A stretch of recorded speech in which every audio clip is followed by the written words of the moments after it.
This is Wolfgang, and he was rescued. When he was rescued, he weighed 89 pounds. He could not fit through the door. He couldn't walk to the mailbox. Today, 3 years later, he is down to 27 pounds. And Just Food for Dogs is proud to be a part of his journey. They put that dog to work, man. He kind of looks like a coffee table on the left. Oh, my goodness. And on the right, he's a big boy. And on the right, he looks like a beagle. Yeah. Yeah. So if he's 27 pounds on the right, what does he weigh on the left? 80? 70? It's a big beagle.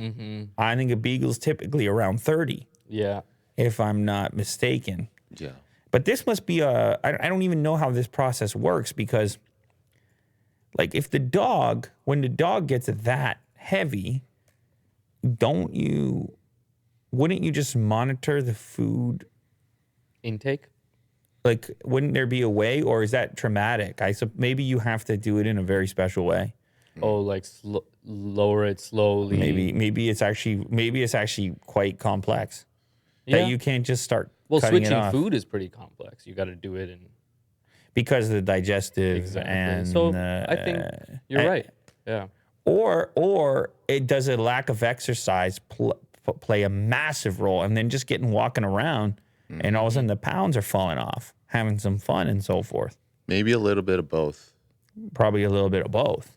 A good way to train dogs to lose weight, I heard that they strap them up and have them go in the pool, and they just kind of wag Oh, right. and kind of like float and swim. Oh, it's not a bad idea. Yeah. Some dogs are deathly Shed a lot of pounds. Some dogs are deathly afraid of the pool, but if they like the pool, Yeah. then it's constant movement for a dog. The legs don't stop. Maybe that's what they did over here. But anyway, shout out to, what's the name again? Remind me here. Shout out to Wolfgang. Dropping the pounds.